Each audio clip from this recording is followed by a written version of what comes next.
A billionaire stepped out of an old SUV, wearing wrinkled slacks and a plain gray coat.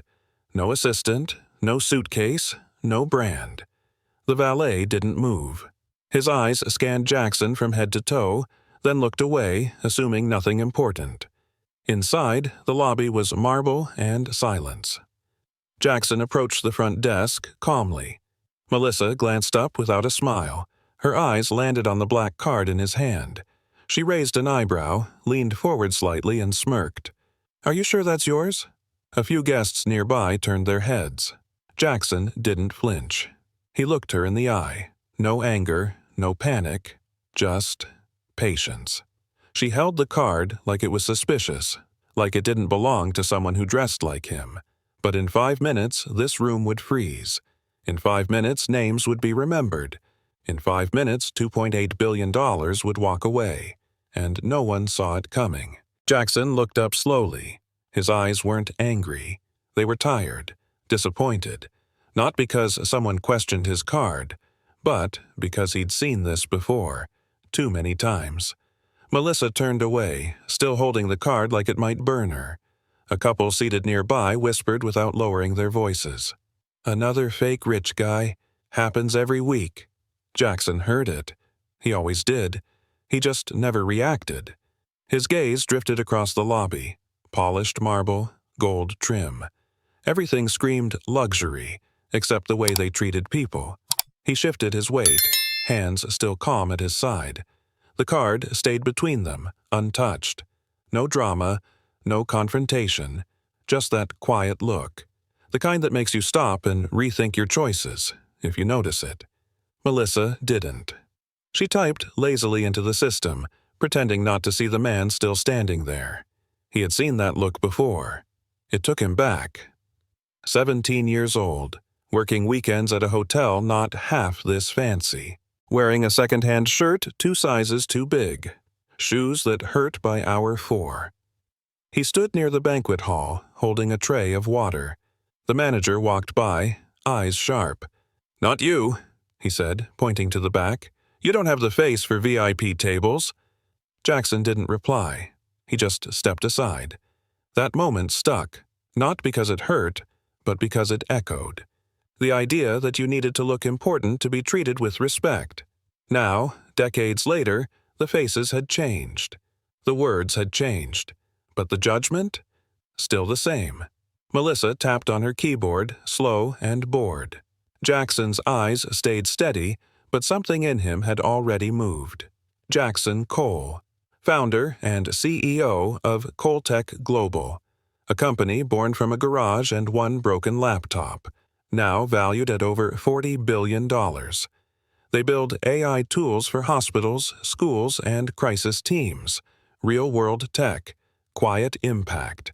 Inside Coltech, everyone's on a first-name basis. From janitor to CFO, respect isn't earned. It's expected. Their motto? "We don't hire greatness, we grow it." Jackson never talked much in meetings, but when he did, he always said the same thing. "We treat people right. Not when it's easy, especially when it's not." Standing in that hotel lobby now, nothing about him screamed billionaire. No security, no designer watch. Just a man watching how people behave when they think you're no one. Melissa kept typing. She still hadn't looked up. Jackson slipped his phone from his coat pocket and tapped once. Victor answered on the first ring. "You landed?" "Yeah," Jackson said. "I'm already here." Victor sounded surprised. "No driver? No team?" Jackson kept his voice even. "I came early. Wanted to see how they treat people when they don't know who's watching." There was a pause. Victor knew this wasn't new. Jackson had done it before. A quiet visit. A test no one saw coming. "Text me when you're ready," Victor said. "I'll wait outside 5 more minutes," Jackson replied. "That should be enough." He hung up. The black card was still on the desk. Melissa was still pretending to search. Jackson took a slow breath, then stepped back. Not in retreat, but to observe. Some answers don't come from questions. They come from watching. Across the lobby, a small moment unfolded.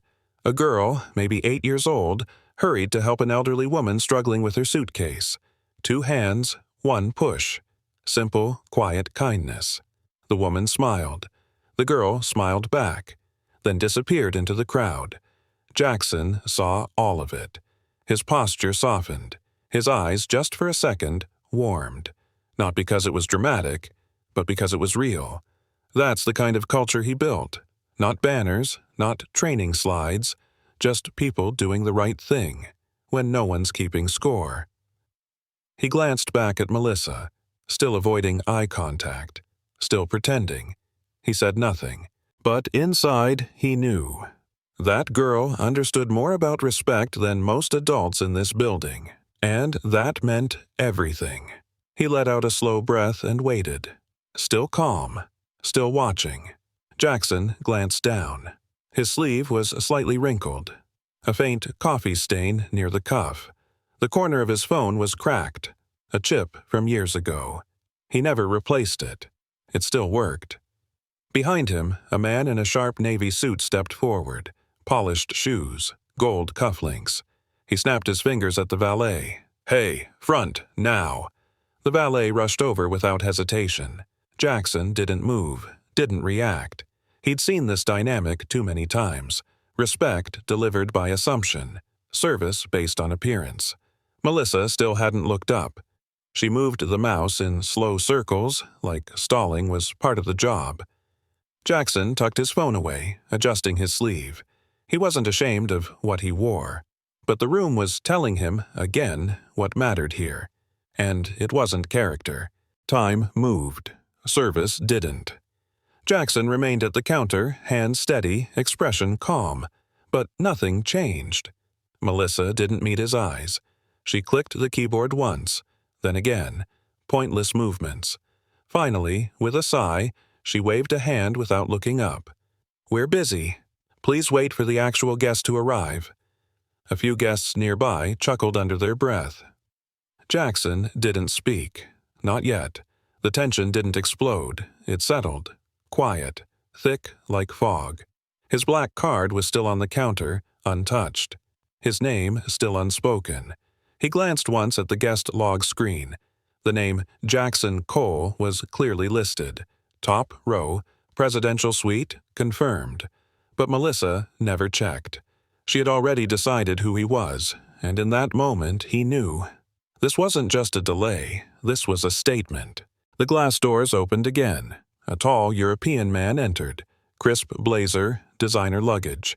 He looked like money, and that was enough. Melissa's posture changed instantly. She straightened her back, smiled, and stepped away from her screen. "Good afternoon, sir. Can I offer you some water while you check in?" She motioned toward the minibar behind the desk. Chilled glass, lemon wedge, napkin folded just right. Jackson watched without blinking. Same desk, same hour, different rules. The man barely nodded, not even noticing her shift in tone. Jackson said nothing, his presence now invisible. He wasn't angry, but he was listening to every silent message they didn't realize they were sending. Because some bias doesn't yell, it whispers, and it whispers loudest when people think they're being polite. Jackson spoke, finally. "Could you check the name Jackson Cole? It should be under the presidential suite." Melissa didn't blink. She gave a slow, deliberate nod, then turned to the screen. Her fingers hovered above the keyboard. Tapped once, paused, tapped again, lightly, aimlessly. She squinted at the monitor, lips pressed tight, then leaned back in her chair. "Nope," she said flatly. "Nothing under that name." He waited. She glanced at him again, lips curling slightly. "Are you sure you're at the right hotel?" The tone wasn't rude. It was worse, dismissive, as if she already knew the answer. Jackson didn't respond.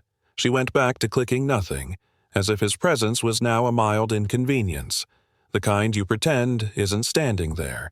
But he remained still, because sometimes the most valuable lesson is letting people show you who they are. Near the entrance, Tyler leaned against the valet podium, sipping from a paper cup. He nudged his coworker and tilted his chin toward Jackson. "Trying too hard," he muttered. "Look at that coat. Those shoes. Definitely a flex gone wrong." His friend smirked but stayed quiet. Tyler went on, louder than he needed to. Betty Googled how to look rich and still missed. They both laughed, quiet enough to pretend it wasn't about anyone, but clear enough that Jackson could hear. He didn't turn, didn't react. The moment wasn't new. People like Tyler had always existed, the type who mistake polish for power and silence for weakness. Jackson shifted his stance slightly, shoulders back. He wasn't embarrassed. He wasn't surprised. He was noting it, filing it away. Because sometimes disrespect isn't loud. It just comes wrapped in small voices behind your back. Jackson spoke calmly, voice low but clear. Maybe check the partner briefing from this morning, he said. My name should be in it. Melissa gave a half laugh. There's no briefing, she replied, still tapping pointlessly. He didn't push, just tilted his head slightly. You're sure? Positive, she said without looking up. We'd know if someone like you was expected. Jackson nodded once. No reaction, no tension, but the sentence sat between them like a quiet alarm. Someone like you, she returned to pretending to work. The screen still blinked with the same empty login page. Jackson let a few seconds pass. He wasn't trying to prove anything. He had already seen enough. Still, he gave her one last chance. Not for him, for her, but Melissa had already decided what kind of man he was, and she wasn't looking to be wrong. Melissa finally looked up, just long enough to smirk. Partnership? She repeated. We usually work with large companies. She dragged out the word large, letting it hang in the air like perfume, then tilted her head as if trying to be polite. But maybe you meant delivery? Her tone sugar-coated the insult. Jackson didn't blink. She tapped the keyboard again, clearly not searching anything. We've had all kinds lately, she added. People walk in thinking one fancy card gets them the penthouse. The man in the navy suit from earlier passed by with a bellhop. Melissa gave him a warm nod, her whole tone shifting in an instant. Then she turned back to Jackson, cool again, dismissive. If you're not sure where you're staying, I'd be happy to suggest something. More your style. He didn't speak, but every word she said was writing her own story. Jackson pulled out his phone, calm and deliberate. His fingers moved with quiet precision. He typed just one line. Confirm meeting status. I may cancel. Then he hit send. No second message, no explanation. He slipped the phone back into his coat pocket. Hands relaxed, shoulders steady. Melissa kept typing, still pretending to help. She didn't notice or care that he was no longer speaking to her. Across the room, the valet laughed at something on his phone. The guests nearby were sipping drinks, scrolling screens. No one realized the weight of the sentence Jackson had just sent. No one saw the decision already forming. He had asked, waited, watched. Now he was shifting, not to argue, not to threaten, but to act. And when someone like him makes a move, people don't see it until it's too late. A shadow moved beside the desk. A security guard approached. Tall, uniformed, neutral face. He stopped a few steps from Jackson and cleared his throat. Sir, he said quietly, we've had a few incidents lately. He glanced at Melissa, then back to Jackson.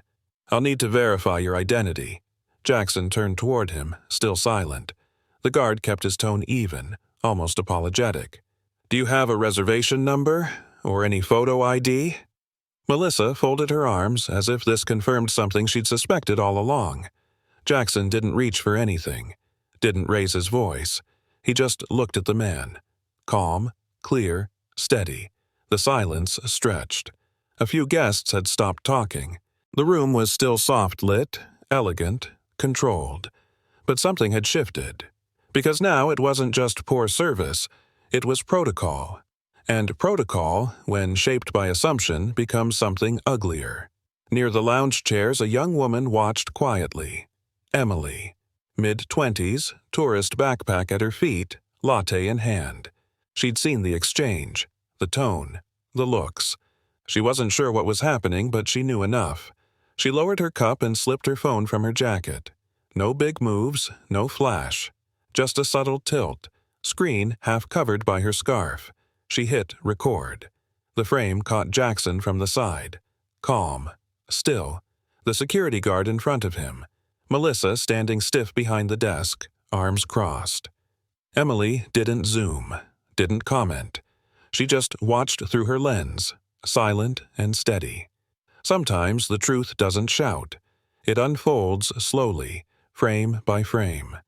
And sometimes all it takes is one quiet witness to show the world what really happened. Jackson's lips curved, just slightly. Not amusement, not anger, something quieter, measured. He pulled out his phone again. One tap, one contact. His voice was low, almost casual. "Send the car to the front entrance," he said. Pause. "Now." Then he ended the call. No further words, no looks. He placed the phone back into his coat pocket with care. Melissa blinked, but said nothing. The security guard shifted, unsure whether to step back or stay. Jackson's face returned to stillness. He wasn't bluffing. He wasn't reacting.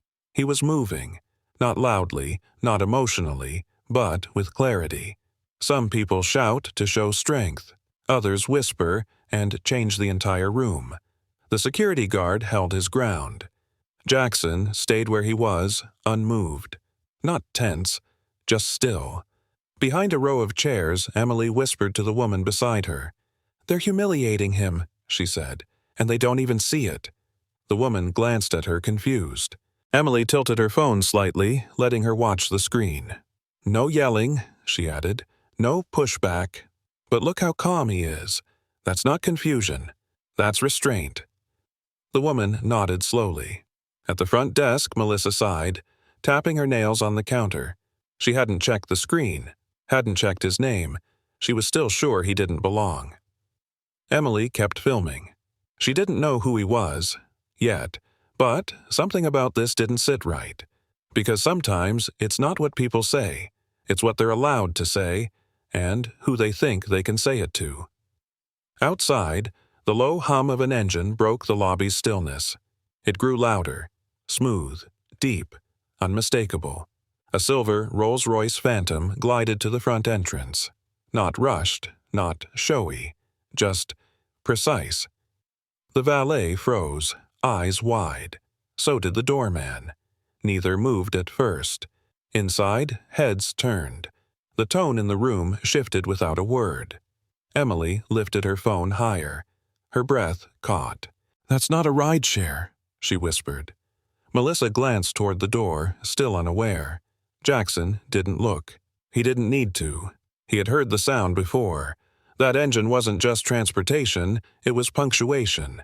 Outside, the driver stepped out. Black suit, earpiece, calm. The rear door remained closed. Stillness held. And in that moment, without anyone stepping inside, the entire room began to understand. Someone powerful wasn't coming. He was already here. The back door of the Rolls-Royce opened. Victor stepped out first. Tailored coat, composed face. Janet followed, tablet in hand. Then Luis, silent, scanning the building. They didn't pause. They walked straight through the glass doors, heads high, footsteps even.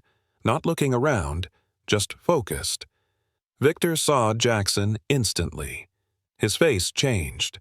Not surprised, just concerned. "Jackson," he said, loud enough for the room to hear. "Everything all right?" Silence fell. Melissa's smile dropped. The security guard took a step back. Emily stopped recording, just for a second. Janet and Luis joined beside Jackson like clockwork, calm and certain. Melissa stared. Her lips parted, but nothing came out. Victor turned toward her. "Is this the welcome you give to your partners?" No one moved. No one breathed. The man they ignored had just become the man in control, and it was too late to take anything back. Melissa's face drained of color. She stared at Victor, then at Jackson, like seeing him for the first time. Her voice cracked as she spoke. You You're Mr. Jackson Cole?" The words barely landed, not because they weren't clear, but because they came too late. Jackson didn't answer. Victor looked toward her, calm but sharp. Janet checked her watch. Luis folded his arms. Melissa blinked rapidly, trying to recover. Her hands hovered over the keyboard like she was searching for something to do. Anything. I didn't realize," she stammered. "No one told us." Jackson remained still. The silence pressed harder than any reply. Around them the lobby had fallen quiet. Even Tyler by the door had stopped moving. Melissa's voice had changed, but the weight of what she said earlier still hung in the air, and everyone could feel it. The elevator chimed. Graham, hotel manager, rushed into the lobby, face pale, breath uneven. He looked straight at Jackson, eyes wide with recognition.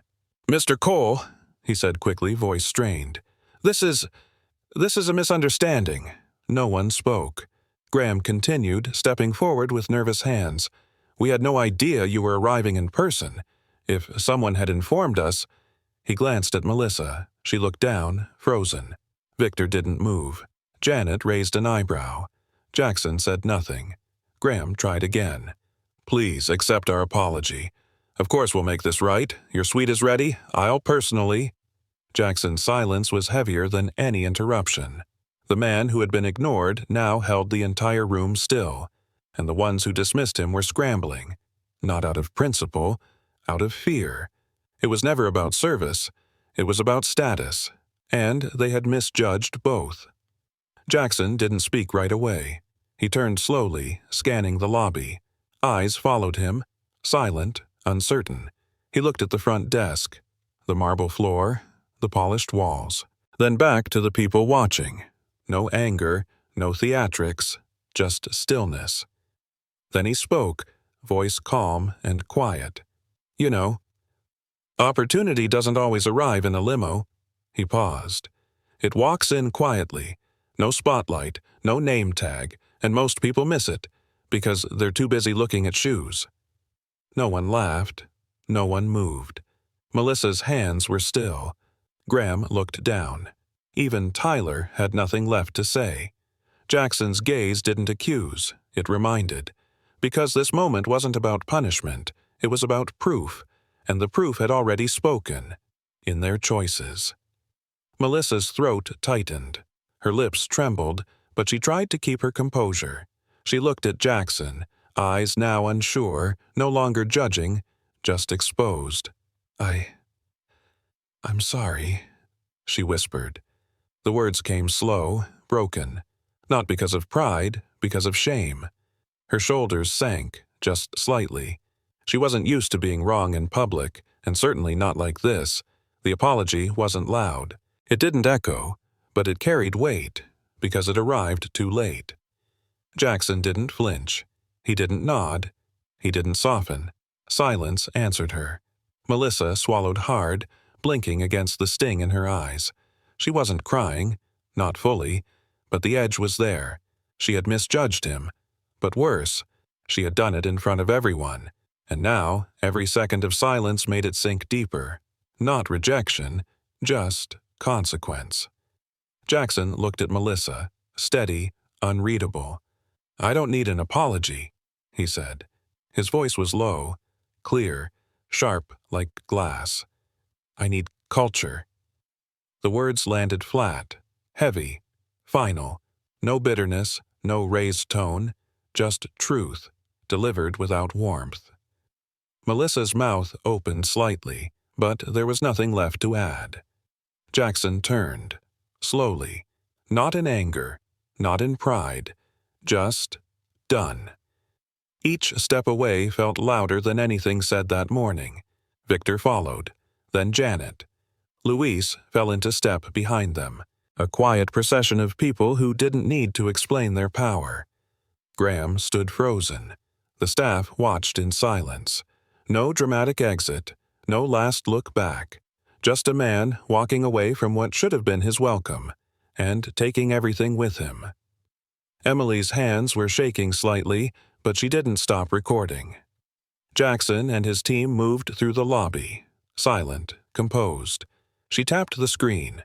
Live. The frame held steady on the back of his coat as he exited. She added a caption fast, fingers typing without pause. CEO cancels 2.8B deal because someone disrespected him. People started joining the stream within seconds. Hearts floated up the screen. Comments exploded. Wait, that's Jackson Cole? What hotel is this? Someone's getting fired. Emily didn't speak. She didn't need to. The camera stayed on the revolving doors as they slowly closed. Then cut to Melissa, still standing behind the desk, pale and frozen. The lobby had returned to its polished silence. But outside, the story had already left the building, and the internet was now the room where everything was happening. Jackson walked forward. Victor, Janet, and Louise followed, step by step, in sync. No words, no glances back. The sound of their shoes across marble echoed like a clock ticking down. Each stride cut through the room sharper than any sentence. Guests stepped aside instinctively. Staff froze in place. Even Tyler lowered his eyes. They didn't need badges or titles. Their presence said it all. Power didn't raise its voice. It moved quietly, with intention. No rushed exits, no slammed doors. Just stillness in motion. As they passed the front desk, Melissa turned her face away. Graham didn't follow. The revolving door opened before they reached it, held by someone who now understood. In that silence, everything had been said, and everything lost. Because sometimes silence isn't the absence of sound.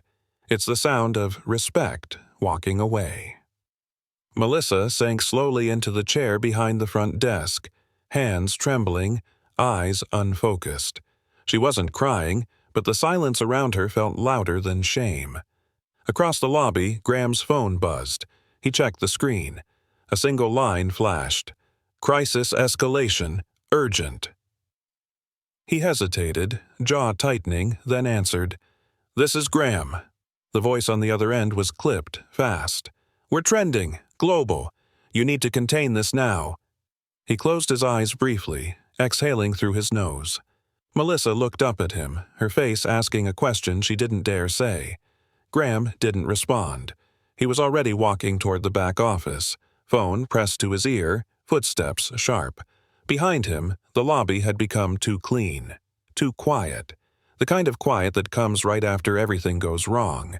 And somewhere outside, the world had already moved faster than they could fix. 3 hours later, Emily's TikTok hit 2 million views. No paid boost, no hashtags, just timing, raw and real.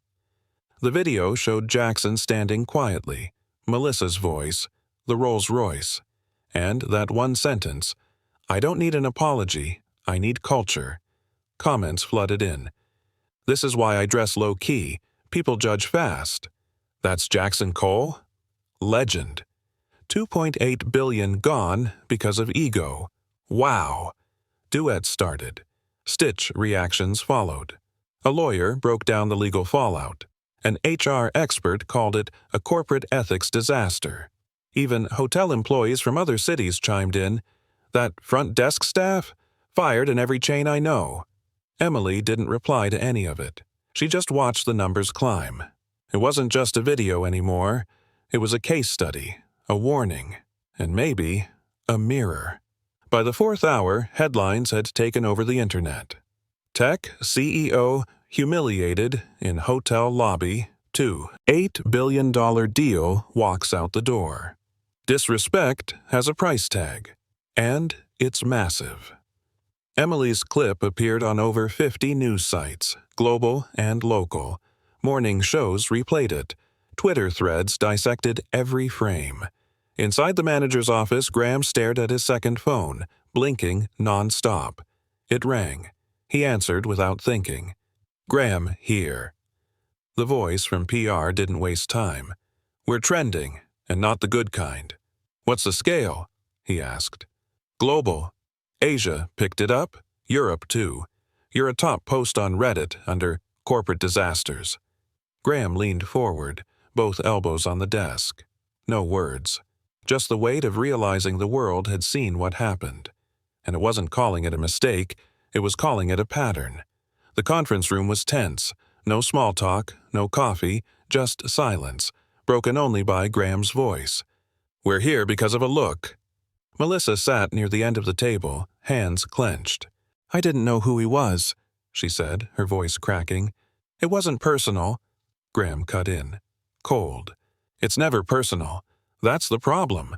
She blinked fast, eyes watering. "I thought he was—" "You thought," Graham said, louder now. "You assumed. And with one look, you erased 10 years of reputation." The room stayed quiet. Melissa tried to speak again, but nothing came. Her mouth opened, then closed. Graham turned away, flipping a report. "We're no longer a luxury brand. We're a warning label." Melissa lowered her head, eyes fixed on the table. No one defended her, because in that room, they all knew. Some mistakes don't need context. They just need consequences. At Coltech headquarters, the boardroom was closed to press. No leaks, no noise, just leaders around a long table. Janet slid 2 folders across to Jackson. "One is Ellington," she said. "They've sent a revised offer, public apology included." Jackson didn't touch the folder. Janet opened the second. "The other is Human Stays. Smaller footprint but strong values. Transparent culture." Jackson glanced at the room. No hesitation. "We don't partner with places that devalue people," he said. Simple, final, no debate. Janet nodded once, sliding the Human Stays folder forward. The rest of the board followed without a word. There was no need to justify it. Jackson didn't look back at the first folder, not even once. He stood, buttoned his jacket, and left the room. Decisions like this weren't about optics. They were about truth. And truth doesn't need branding. It just needs someone to act on it. In Jackson's inbox, a message stood out. Subject line simple: "Thank you." The sender's name: Arjun Mehta, a client, CEO of a logistics firm based in Mumbai. His words were clear, heartfelt. "Years ago, I was denied access to a VIP lounge at a 5-star hotel, not because of how I dressed, but because I didn't look like who they expected. I walked away quietly. Watching you walk away for all of us made me feel seen. Thank you, Mr. Cole, for showing the world that dignity isn't negotiable." Jackson read it twice, then once more. He didn't reply right away. Didn't need to. The message wasn't just to him. It was to every person who's ever been overlooked, unheard, unseen. And somehow, it was louder than any press release ever could be. Coltech released a short press statement the next morning. "We are proud to announce our strategic partnership with Human Stays, a brand that believes every guest is a guest of honor." No drama, no mention of the past, just a clean pivot toward values. Headlines followed fast. Coltech chooses culture over luxury. New alliance redefines hospitality standards. Within hours, Human Stays' website crashed from traffic. Stock analysts noted a small, steady rise in Coltech's shares, not from hype, but trust. Clients wrote in. Employees felt proud. Investors didn't flinch. Because the market saw more than just a deal. It saw clarity, direction, principle. Not everyone cared about slogans. But respect by default started trending anyway. Jackson didn't tweet, didn't post. He let the decision speak, and this time people listened. Emily sat under soft studio lights, mic clipped to her blouse. Across from her, the host leaned in. "You had no idea who he was?" She shook her head. "None. Just another man being ignored." A clip played behind them, silent, powerful. Jackson, still. Melissa, dismissive. "I didn't plan to film," Emily said, but his eyes, something in them said, "This happens a lot." She paused, and I thought, if I don't show this, who will? The audience went quiet. She looked up. It wasn't about a CEO or a hotel. It was about how fast people decide who matters. Online, the clip from her interview trended instantly. Not because she was famous, but because she spoke what others had felt for years. Sometimes doing the right thing starts with simply not looking away. Jackson sat alone, fingers resting on the keyboard. Subject: one thing that matters. He typed slowly, deliberately. We can't control how others see us, but we can always choose how we treat them. A pause, then more. Kindness isn't weakness. Respect isn't earned, it's owed by default. That's who we are at Coltech, not just when the cameras are on, but especially when no one's watching. He read it back. No edits, no overthinking. Thanks for showing up every day with your minds sharp and your hearts open. Send. Across the company, New York, Berlin, Singapore, screens lit up with the message. Some employees smiled, some nodded quietly. A few just leaned back and felt proud. It wasn't just a memo, it was a mirror. Night wrapped the city in silence. From the 49th floor, Jackson stood still, face toward the glass. Below, the skyline shimmered, busy, loud, blind. His hand touched the cold pane. Not to push, just to feel. He didn't blink, didn't speak, just breathed once, slow and deep. No victory pose, no glass of scotch, only stillness. In that silence, something settled. Not revenge, not pride, just the quiet knowing. That was enough. Behind him, the room remained dark. No movement, no sound. Then, one light flicked off. The city kept glowing, but his floor faded to black. Nothing dramatic, nothing announced. Just a man, a moment. And the kind of power that never needs noise. Respect isn't a reward. It isn't earned by clothes, titles, or cards. It doesn't wait for introductions. It doesn't need proof. Respect is the starting point, not the finish line. It's not a gesture you extend only to those who look the part. It's how you greet a stranger. It's how you speak when no one is watching. It's what you owe before you even know who someone is. Because decency isn't extra, and dignity isn't negotiable. You don't need a billion-dollar contract to justify treating someone like a human being. You just need the courage to not assume you know who stands in front of you. That courage changes rooms. It changes cultures. It changes outcomes. Respect isn't a gift you hand out when convenient. It's the default, always. Have you ever been judged too quickly? Misread, misunderstood, misplaced? If you know that sting, leave a comment. I know that feeling.